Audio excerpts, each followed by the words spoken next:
Bismillahirrahmanirrahim. Assalamualaikum warahmatullahi wabarakatuh. Bagaimana kabarnya anak-anak hari ini? Mungkin anak-anak hari ini sudah menunggu tugas tematik dari Bu Dita ya. Hari ini pembelajaran tematiknya anak-anak hanya membuat pertanyaan yang belum dimengerti. Jadi pertanyaan tentang materi yang belum dimengerti selama pembelajaran yang pernah disampaikan oleh Bu Dita di tema 1 dan tema 2. Jadi tugasnya ada di sini. Bu Dita, informasi yang pertama yang perlu anak-anak pahami yaitu bagaimana cara mengirimkan tugas ketika ada tugas tematik dari Bu Dita di Google Classroom. Jadi anak-anak membuka tugasnya terlebih dahulu, kemudian membaca petunjuknya, sehingga anak-anak tahu itu tugas apa dan dikirimnya di mana. Baca dulu petunjuknya. Yang pertama, materi yang dipelajari untuk UTS adalah tema 1 dan tema 2. Kemudian silakan dibuka materi-materi yang pernah disampaikan Bu Dita di Google Classroom ini maupun pembelajaran di YouTube.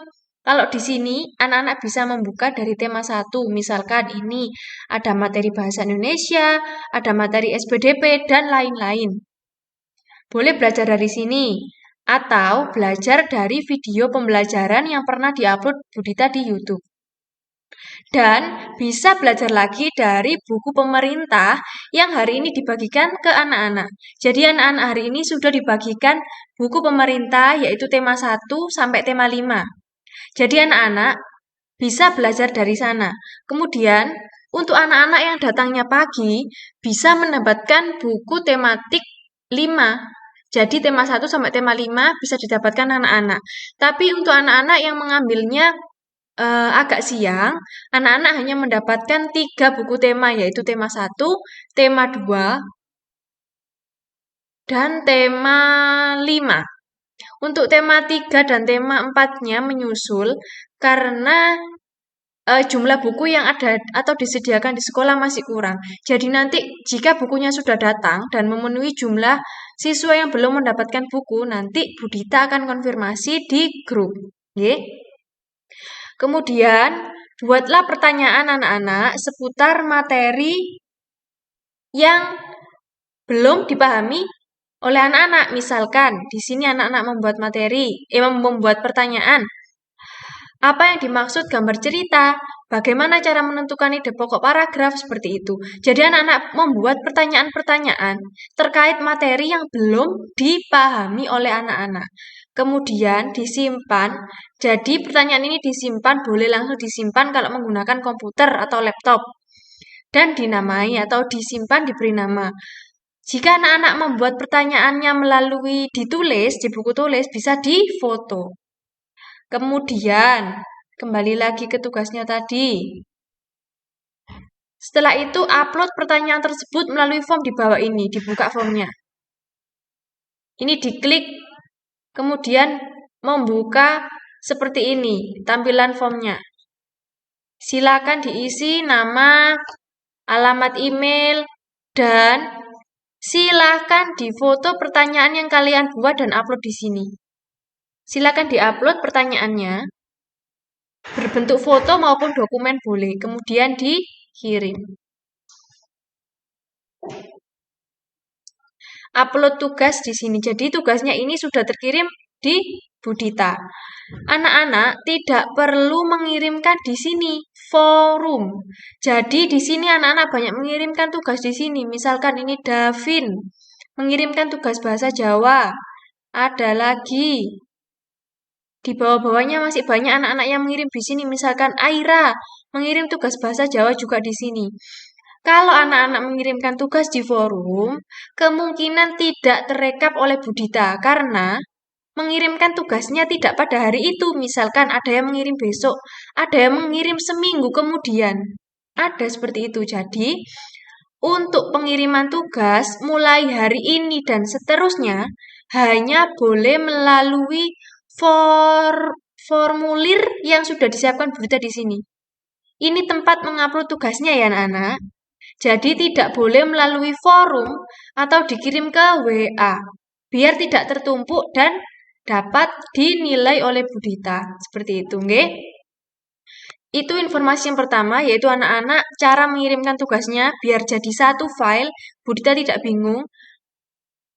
Kemudian, untuk informasi yang kedua, anak-anak banyak yang belum mengumpulkan tugas. Jadi, kalau bisa setiap hari anak-anak harus langsung mengerjakannya karena setiap hari anak-anak kan mendapatkan tugas dari mapel-mapel lainnya. Jadi biar tidak menumpuk.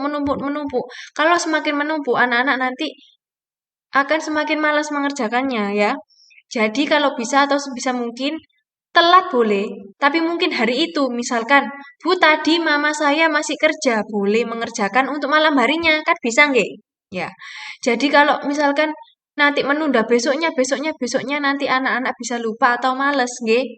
Jadi ini ada rekap nilai anak-anak dari tugas 1 sampai tugas 20. Di sini sudah terrekap semuanya oleh Bu Dita. Jadi, setiap hari Bu Dita membuka tugasnya anak-anak. Dan ini ada merah banyak ini. Itu adalah anak-anak yang belum mengerjakan tugas. Jadi, diberi waktu Bu Dita untuk melengkapi atau mengganti nilai merah ini menjadi nilainya anak-anak sampai ditunggu Bu Dita sampai hari Kamis, nggih. Hari Kamis anak-anak harus melengkapi nilainya ini karena minggu depan sudah UTS. Jadi misalkan sampai hari Kamis anak-anak tidak mengumpulkan, ya diisi nilainya seadanya sama Bu Dita. Ya.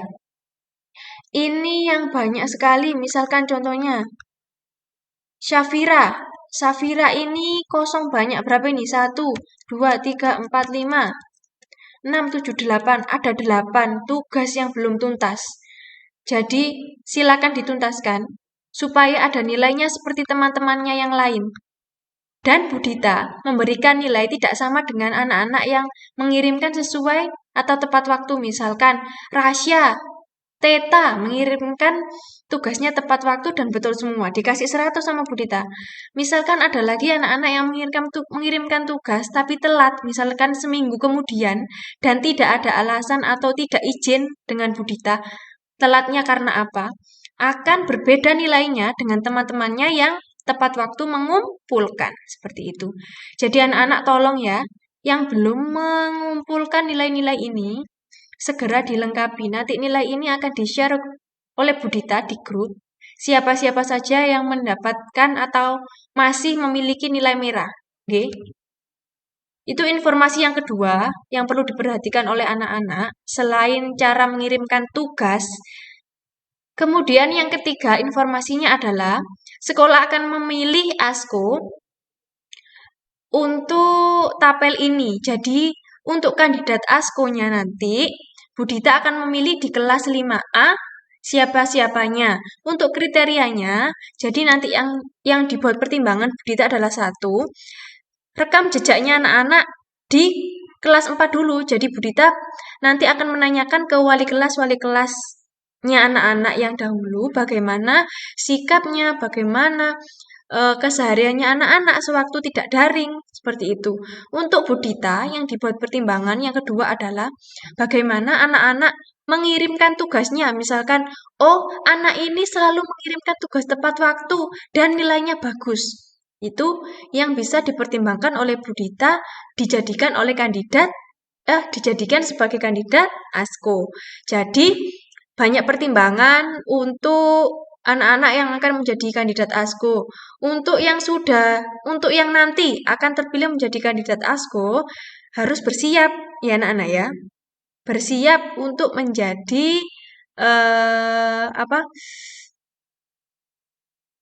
delegasi atau perwakilan dari teman-temannya menjadi anggota ASKO di sekolah seperti itu. Jadi nanti yang menjadi kandidat akan dikonfirmasi oleh Bu Dita atau di Japri. Oke. Itu seputar informasi yang hari ini Bu Dita sampaikan. Untuk tugasnya silakan dilengkapi nggih, ditunggu. Hanya itu saja yang perlu disampaikan oleh Bu Dita. Silakan dikirim tugasnya hari ini yaitu membuat pertanyaan dan tugas-tugas lainnya yang belum. Kurang lebihnya Bu Dita mohon maaf. Wassalamualaikum warahmatullahi wabarakatuh.